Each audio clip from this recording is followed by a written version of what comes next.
သက်15နှစ်အရွယ်မှာဒေါ်လာ30ပိုင်ဆိုင်တဲ့ရင်းနှီးမြှုပ်နှံသူတယောက်ဖြစ်ဖို့ဘလောက်အထိစူးစမ်းရမလဲဆိုလားစဉ်းစားကြည့်ဖို့ပါသလား Eric ဆိုတဲ့ဒီကောင်လေးကတော့ကျောင်းကအိမ်သားထဲမှာပဲဒါရီအားလုံးကိုလှုပ်ဆောင်ခဲ့တာပါဘသူကသူ့ကိုဒီလောက်များပြားတဲ့ငွေတွေပေးခဲ့တာလဲပြီးတော့သူ့ရဲ့ဧကန်ထဲမှာဘာကြောင့်အိမ်သားအိုးတမုံရှိနေရတာလဲဆိုတာသိရင်မိတ်ဆွေတို့အံ့ဩသွားပါလိမ့်မယ် Eric ဟာအင်ဒီယားနားပြည်နယ်ကတာမန်ကောင်လေးတစ်ယောက်ဖြစ်ပြီးအသက်12နှစ်အထိကွန်ပျူတာတောင်မရှိခဲ့ပါဘူးသူ့ရဲ့မိဘတွေကအရန်တင်းချတာကြောင့် social media သုံးခွင့်လည်းမရခဲ့ပါဘူး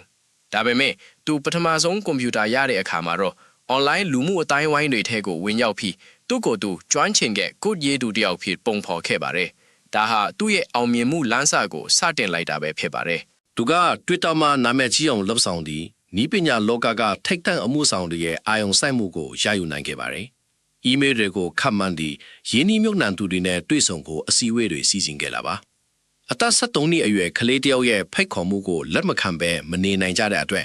GitHub တီထောင်သူလိုလူမျိုးတွေနဲ့တောင်တွေ့ဆုံခွင့်ရခဲ့ပါတယ်။ဒါပေမဲ့ဒီအစည်းအဝေးတွေကိုသူဘယ်နေရာမှာပြုလုပ်ခဲ့တယ်လဲဆိုတာကပိုပြီးစိတ်ဝင်စားဖို့ကောင်းပါတယ်။ ကျောင်းတက်နေခြင်းအတွင်းအစည်းအဝေးလုပ်ဖို့နေရာမရှိတာကြောင့်သူဟာကျောင်းကအိမ်သားထဲမှာပဲခိုးပြီးစကားပြောခဲ့ရပါတယ်။အိမ်သားထဲမှာအချိန်ကြာကြီးနေလွန်းတာကြောင့်ကျောင်းအုပ်ကြီးကသူ့ကိုအိမ်သား3ခွန်းတောင်ပိတ်ပင်ခဲ့တဲ့အထိပါပဲ။အခုတော့သူဟာတငယ်ချင်းတွေနဲ့အတူဒေါ်လာ30တန်နဲ့ရန်ပုံငွေတစ်ခုကိုစီမံခန့်ခွဲနေပါပြီ။သူ့ရဲ့အောင်မြင်မှုဟာအသက်အရွယ်ဆိုတာဂိမ်းကနန်းတစ်ခုပဲဖြစ်တယ်ဆိုတာကိုထပ်တည်ပြနေပါတယ်။ Eric တယောက်တည်းမဟုတ်ပါဘူး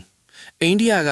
အသက်9နှစ်အရွယ်ဘီရှာလီနီဆိုတဲ့မိန်းကလေးဟာလေရေဘေးကနေကာကွယ်ပေးနိုင်တဲ့အိမ်တလုံးကိုတီးထွင်ပြီးမူပိုင်ခွင့်ရရှိထားသူဖြစ်ပါတယ်။သူမဟာကျောင်းသားတွေကိုလက်ဆေးတဲ့အလေးအကျင့်ကောင်းတွေရအောင်သင်ကြားပေးနေတဲ့စီမံကိန်းတစ်ခုရဲ့အမှုဆောင်အရာရှိချုပ်လည်းဖြစ်ပါတယ်။ကဘာကြီးကိုကာကွယ်ဖို့သူမရဲ့ကြိုးစားမှုတွေဟာတကယ့်ကိုအားကျစရာပါတယ်။ အသက်19နှစ်အရွယ်အီရှန်ကတော့ကုတ်ရေးတဲ့အခါဖြစ်တဲ့အမားတွေကိုအလိုလျောက်ပင်ပြနိုင်တဲ့စနစ်တစ်ခုကိုတည်ထောင်ခဲ့ပါတယ်။သူဟာယင်းနှီးမြှုပ်နှံသူ၏စီကနေဒေါ်လာ1 သန်းနီးပါးရရှိခဲ့သူပါ။သူ့ရဲ့ကုမ္ပဏီမှာဝန်ထမ်း10ယောက်ရှိပြီးအားလုံးကသူ့ထက်အသက်ကြီးသူတွေဖြစ်ပါတယ်။ဒါပေမဲ့စိတ်ကောင်းတွေရှိနေသူတွေအသက်အရွယ်တွေကအရေးမကြီးဘူးဆိုတာသူကပြသနေတာဖြစ်ပါတယ်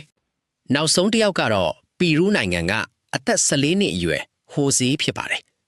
သူကကလေးတွေအတွက်တကယ့်လက်တွေ့သုံးလို့ရတဲ့ဘဏ်တစ်ခုကိုတည်ထောင်ခဲ့တာပါသူ့ရဲ့တငယ်ချင်းတွေငွေစုတက်တဲ့အလိကျင့်ရှိလာအောင်ရည်ရွယ်ပြီးဒီဘဏ်ကိုစတင်ခဲ့တာဖြစ်ပါတယ်ဒါပေမဲ့ဒီဘဏ်မှာအကောင့်ဖွင့်ဖို့ငွေကြေးမလိုအပ်ဘူးဆိုတာကတော့ပိုပြီးထူးခြားလာပါတယ် ဟိုဆေးရဲ့ဘဏ်မှာကလေးတွေကပလတ်စတစ်အမိုက်တွေကိုယူဆောင်လာပြီးငွေအဖြစ်ပြောင်းလဲနေပါတယ်